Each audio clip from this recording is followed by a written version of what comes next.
The NBA draft is fast approaching. Morant's suspension could be announced as soon as this week. And yet we are going to be leading off our week here at Locked On Grizzlies, talking about Coach Darko. Good on him, getting the opportunity to go and be the head man for the Toronto Raptors. At least somebody still believes in the Memphis Grizzlies standard. It might be Masai Ujiri. But what we can learn from the Grizzlies' lead assistant heading out of town next here on Locked On Grizzlies. Let's lock in. You are Locked On Grizzlies, your daily Memphis Grizzlies podcast, part of the Locked On Podcast Network, your team every day.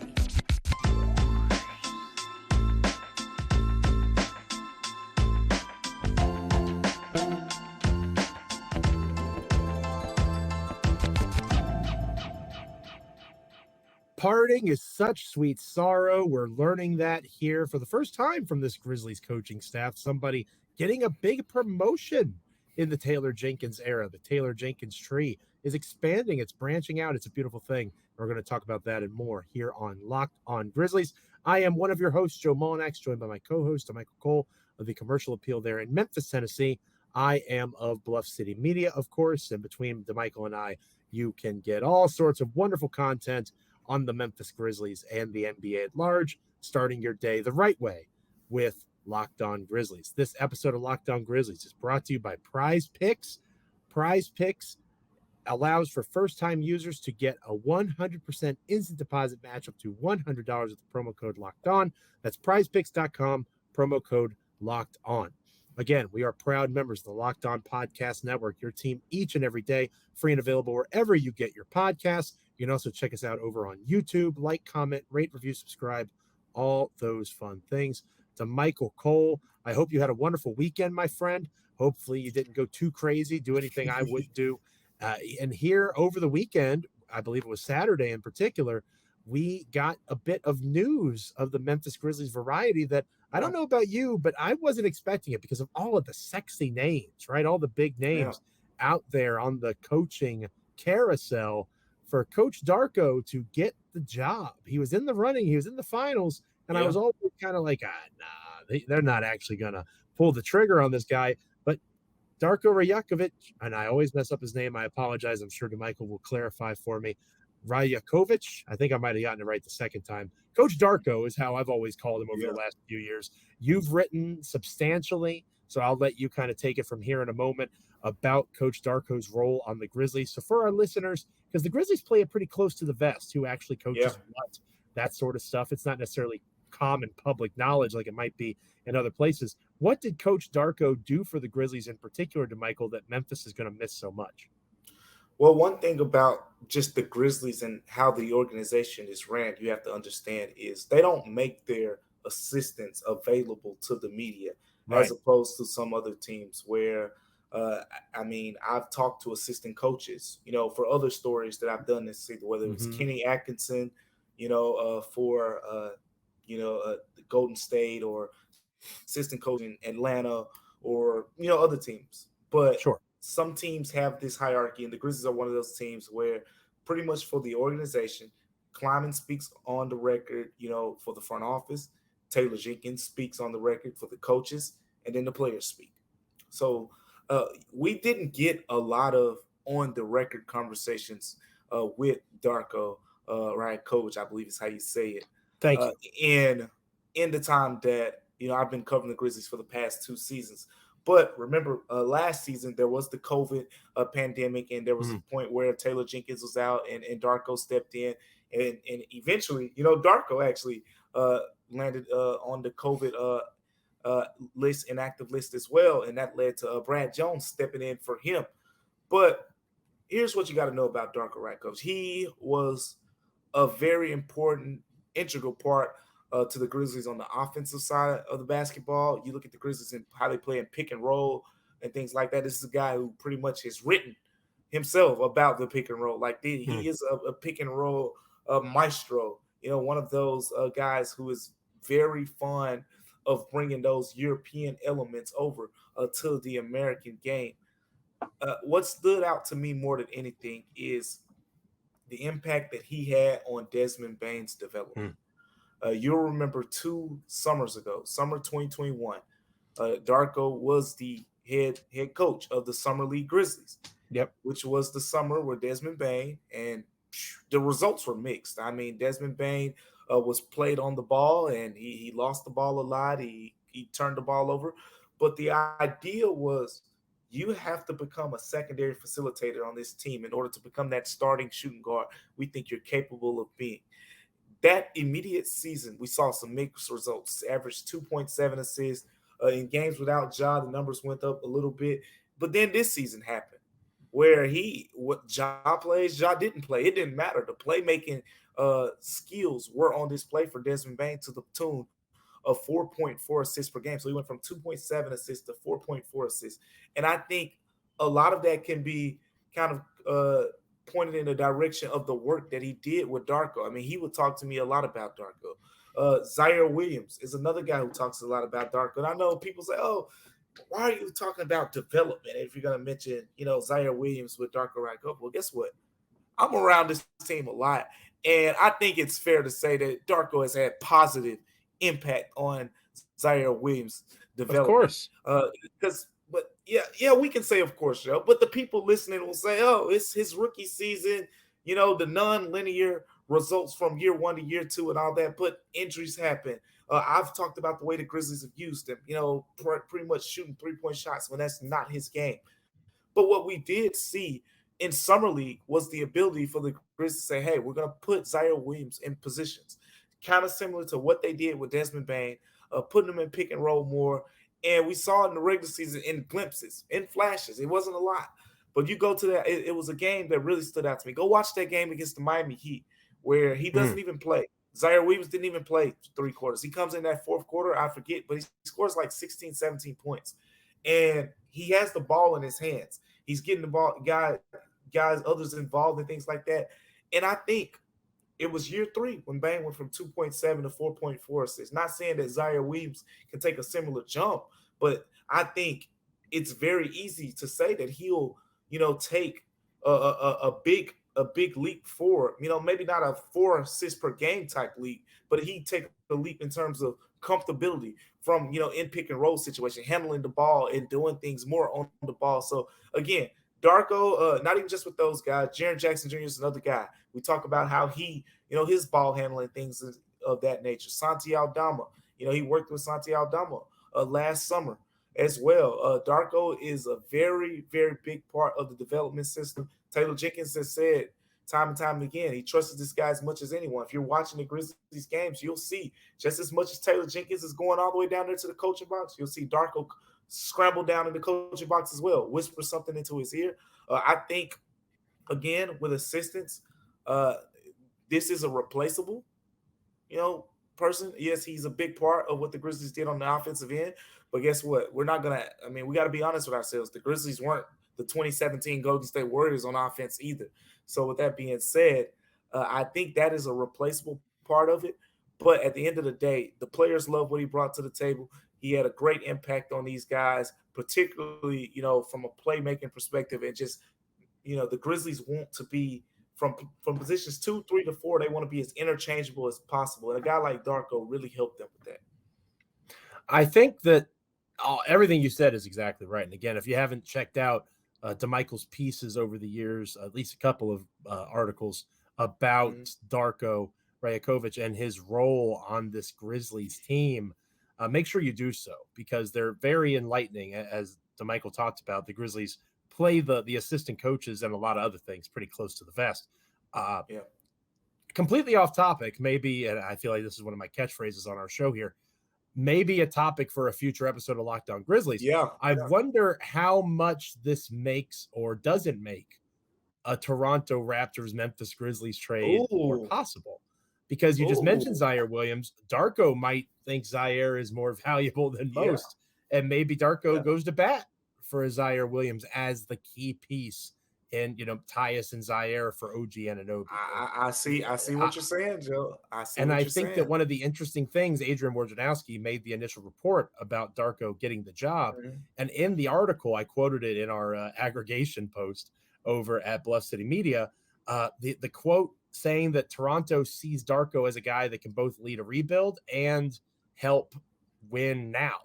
And it doesn't answer anything about what the hell the Toronto Raptors plan on doing here in the next couple of weeks leading into the NBA draft and beyond into free agency. So it's going to be an interesting summer. It just got more interesting in Memphis. We're going to talk about how they're going to do their best. Damichael's right. Nobody's irreplaceable, right? Obviously, personally, you have relationships with people. You'll miss them. But from the professional side of things, just like Joe Mullinax is replaceable, just like, well, I can't say Damichael Cole is replaceable. Here's irreplaceable. But everybody except Damichael Cole is very much replaceable. So how can the Grizzlies do that moving forward? We'll give you some ideas next here on Locked On Grizzlies. But first, this episode of Locked On Grizzlies is brought to you by BetterHelp.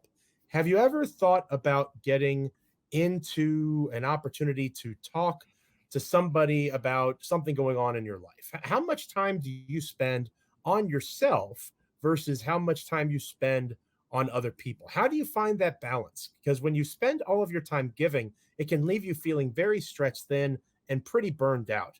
It's helpful to learn positive coping skills, setting boundaries, empowering you to be the best version of you. And sometimes you need help from others to get to that place. If you're thinking of starting therapy, give BetterHelp a try. It's entirely online, designed to be convenient, flexible, and suitable to your schedule. Fill out a brief questionnaire, get matched with a licensed therapist, and switch therapists at any time for no additional charge. Find more balance with BetterHelp. That's BetterHelp.com/LockedOnNBA today to get 10% off your first month. That's BetterHelp, HELP.com/LockedOnNBA. Replacing Rajakovic. I got it right that time. Next here on Locked On Grizzlies. Welcome back to Locked On Grizzlies. I am one of your hosts, Joe Mullinax, joined by my co-host, Damichael Cole of the Commercial Appeal there in Memphis, Tennessee. Make sure you're following him on Twitter if you don't already do so at Damichael C. If you want to make the poor choice to follow me on Twitter, you can follow me at Joe Mullinax. And Damichael, I think we've, sung the praises of Coach Darko pretty well here. Very important for development. Pick and roll maestro is the way that you described him earlier. And obviously the Grizzlies offense is pretty dependent on that. So it's not to say that Memphis isn't going to miss him. But as I said at the end of the prior segment, doesn't mean that he's irreplaceable, right? Like nobody is irreplaceable except for Damichael Cole. Damichael Cole's irreplaceable, but everybody else can be replaced. So when you look at the Grizzlies coaching staff, you mentioned Brad Jones earlier in the show. When you look outside of the Grizzlies coaching staff, I made the half joke. It was really a full joke, but you can always dream of Mike Budenholzer maybe wanting to come and work with Taylor Jenkins for a year as his lead assistant. That's not going to happen. He'll happily collect that check. I don't think it was an expiring contract, so he's got some money owed to him. Regardless, who are some names? How do you think, very few people know the Grizzlies organization better than you, Damichael.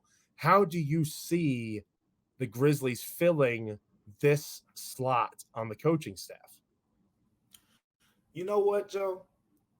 2 days ago, matter of fact, not even 2 days ago, when we first found out that Darko would be, through Woj's report, when we found out about Darko leaving, one name popped up immediately in my head. Charles Lee, Milwaukee Bucks, associate head coach.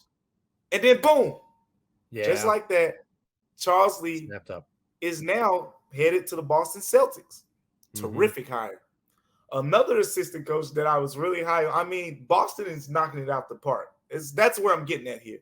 Sam Cassell, when I was in Philly, everyone was that would have been a great hire. Yeah. Oh, everyone used to speak so highly of that guy when we were out there in Philly, and it's only a matter of time. But those are two guys that, not even just because Boston just scooped them up, but Charles Lee, especially because of the Budenholzer connection, I think he could.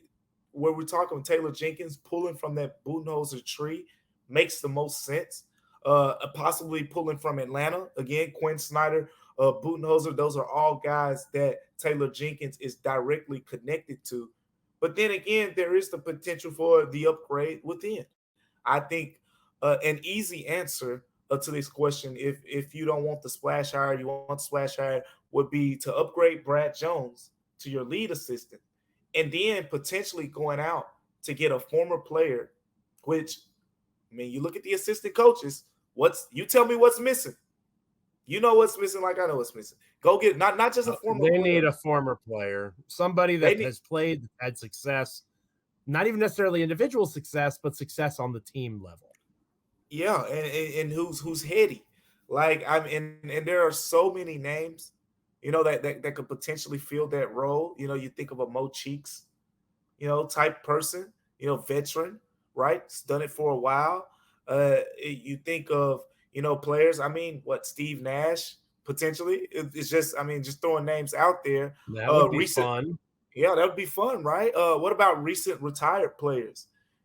Recently retired point guards. I even saw. I meant to joke with Brevin Knight about this, but I saw one of the Grizzlies Twitter fan accounts throw out Brevin's name out there. I think Brevin likes his current job right now, and Brevin gets to likes play to a lot more golf doing what he's doing right now. Yeah, gets to play a lot, but that's where my mind is. I think as the summer goes on, we can kind of get deeper into the names and the potential, replacements. But as of right now, I feel like the easiest, and to me, the decision that makes the most sense is to simply move up Brad Jones and say, hey, we need to make a prominent splash type hire with a former player who can really connect with, again, the Grizzlies are a young team. So go get a former player who can connect with these guys, who can, not only connect with them on the mind level as a coach, but he could also, get out there and show them, things from a developmental standpoint as well. So I think with the Grizzlies, the simplest way to look at this is you can upgrade Brad Jones, who, a assistant who's been around, knows the players really well, has the respect of the players, has respect to Taylor Jenkins, and you kind of make the splashier hire. Go and get a younger guy, potentially, a former NBA player, someone who can relate to these current Grizzlies players. Again, Grizzlies are one of the youngest teams in the NBA. That's not going to change next season, no matter who they sign through trades or free agency or whatever the case may be. They're still going to be one of the youngest teams out there. So I think that is what you do. You use that spot to go get a guy who potential high IQ guy who recently retired or a guy who has coaching experience somewhere else. And I think that puts the Grizzlies in position to fill that spot. But I'm sure, as the summer goes on, we're going to drop the list of candidates. I was a big Charles Lee guy. When I saw that name leave the board, I was like, well, there goes the guy that I like, Joe. I mean, it made the most sense with him being Milwaukee's associate head coach, Taylor Jenkins, Budenholzer. But Boston was one step ahead. I wonder how much the Dillon Brooks, and to a larger extent, John Morant, the tension and confusion, how that may have played a role in that. Boston, even with their collapse essentially in that Game 7 of the Eastern Conference Finals, at least they have Jaylen Brown and Jason Tatum, and they're a good team. They'll be right back in that Eastern Conference mix. I don't know that you can say that as confidently about the Memphis Grizzlies at this moment, at least if you're an outsider. So I am intrigued by names, that have Memphis connections as well. The first name that came to my mind, I know he's at the University of Washington right now as an assistant coach, is Quincy Pondexter. Not the flashiest or sexiest. That's not a name that people will, outside of Memphis, really read much into at all. But that is a former player who has had some success. Yeah. And there's, possibilities there. Obviously there are other possibilities that we'll talk about on future episodes of Locked On Grizzlies. But I do think that you're onto something in terms of it has to be someone that these players can respect, look up to. And again, it might need to be someone bigger than Quincy Pondexter. No offense to Q, but there's other names of guys that have more experience, more individual success, more team success, combination of all three. Someone of that mindset and of that resume would certainly be my preference as well. So I'm with you on that, Damichael. We'll finish up our episode of Locked On Grizzlies on this Monday, taking a look at what I did in the second round of the Bluff City Media Community Mock NBA Draft as the mock GM for the Memphis Grizzlies. I was pretty happy with my pick. We'll see what Damichael has to say in our first NBA draft profile, with the draft just a couple of weeks away. You're listening to or watching Locked On Grizzlies. Don't go anywhere. After we talk about Prize Picks. How could I forget about Prize Picks? I faked you all out. I would never forget about my beloved Prize Picks. It's the potential end of the NBA Finals this evening. You might want to get in and get your daily Superflex bet now. One entry placed after 8 a.m. will be randomly selected. You could get 6 correct picks up to $1 million won. Full details can be found at prizepicks.com/million. You have to opt in at that link to be eligible for the $1 million entry. Remember, the great thing about Prize Picks is it's not against other people. It's just you against the projections available, and you can win up to 25 times your money. Obviously, the NBA is getting ready to close up shop for the year, but you've got Major League Baseball, you've got professional golf, the WNBA. Prize Picks is safe and fast withdrawals with all those sports and more, and currently operational in over 30 states as well as in Canada. Download the Prize Picks app or go to prizepicks.com to sign up and play daily fantasy sports. First-time users can receive a 100% instant deposit match up to $100 with the promo code Locked On. If you deposit $100, Prize Picks will give you $100. If you deposit $50, Prize Picks will give you $50. Don't forget to enter the promo code Locked On and sign up for an instant deposit match up to $100. We are talking Brandin Podziemski.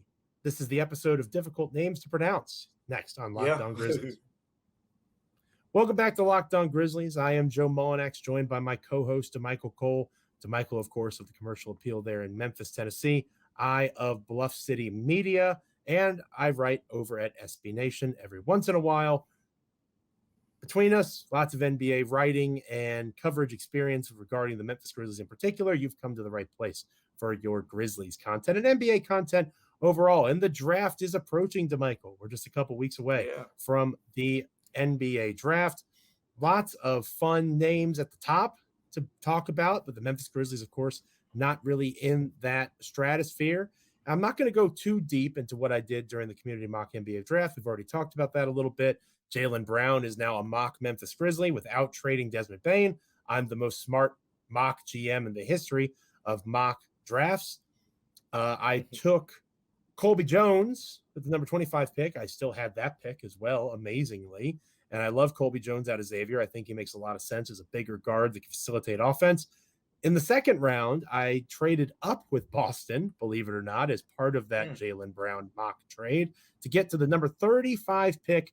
And I selected a gentleman by the name of Brandin Podziemski. I thought he was a great target for our first full NBA draft profile, because I talked about Colby Jones a little bit on that episode where I did the community mock recap. And it was really cool to get Colby Jones because I like, again, in that mock scenario where Tyus Jones is gone, you try to replace him or replicate him in the aggregate. Colby Jones has a lot of those same kind of skill sets. Brandin Podziemski, if in that mock trade that I did, and again, it was Tyus Jones, Luke Kennard, and Zaire Williams are all shipped out. If you're trying to replace Luke Kennard, you could do worse than Podz, all right? Brandin Podziemski has a really strong three-point percentage, and he's from Santa Clara, by the way, for those of you that aren't as familiar with his game. He shot almost 44% from beyond the arc, and this is all according to Tankathon, my personal favorite when it comes to NBA draft stuff. 44% from beyond the arc.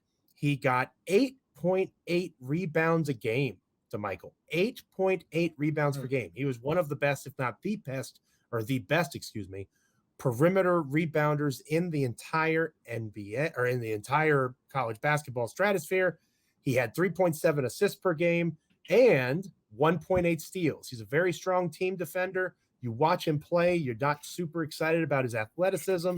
There's some concern that he might get blown by at the NBA level in one-on-one defense, and that's fair. But when I watch Podz play, I see John Conchar with a floater, if that makes sense. A little bit better handle, a little bit more guard skill in terms of how he can dribble the basketball, get penetration. He has a floater, much like Tyus Jones has a floater. It's one of his best shots. And again, this is a guy who checks off some, not all, but some of those Zach Kleiman boxes. Very strong rebounder for a guard, very impressive as a team defender. You watch his highlights, there's a lot of hustle defensive plays. And again, a major part of being a good rebounder as a perimeter player is the desire to just compete at a high level. And Podz does that. His advanced numbers jump off the page to you as well. I could go on, but I think this guy's probably going to go in the first round, Michael. I was pretty excited to get him in the second round. In reality, Memphis probably isn't getting both Jones and Podz but it's fairly possible that one of those two will be on the board. And if the Grizzlies had to pick at 25 and they picked one of these guys, I would be excited because they're bigger bodies that can handle the basketball. They can play with Ja Morant, which Tyus Jones pretty much can't. Yeah, this is one of those guys. You think back to last year's draft where you had David Roddy and Jake LaRavia both projected to go in a similar range, as Podz. And the Grizzlies pretty much came out after drafting those two guys and said, these are players we pretty much feel confident in the value. Like, hey, they got them exactly where they wanted them. And this could be that type of guy. You talk about second round, getting them at 35. I'm with you. This is a guy they probably could get at 25. I mean, you mentioned it. The shooting stands out, but I want to touch on the 8.8 boards. And I kind of saw, I think he had a 39-inch vertical at the combine. And that surprised a lot of people. That surprised a lot of people because I don't think if you watch the film, you see 39 inches jumping off the frame. But you see the 8.8 boards, and it's like, now you really know. It shows that that's translatable. The three-point shooting looks very translatable. He has a very repeatable stroke. I would like, with these type of players, if you want to get into the what's the downside here? He did, play his freshman year at Illinois, and he transferred out, and he didn't really get on the court at Illinois. So I think the big jump that he took was it competition related? The numbers, the scoring, or was it just he got better from year one to year two as a collegiate player? Sure. That is always something to make note of. To me, from a scouting perspective, if you see a player go down because they didn't play or get many minutes at a previous institution. Now, of course, some of that is circumstance. Some guys just have weird relationships with coaches and whatever the case may be. Brandon Clark moved around. Brandon Clark did move around. And that's another example of a player. But Brandon Clark, in a way, Santa Clara. I think he was at Santa Clara, right?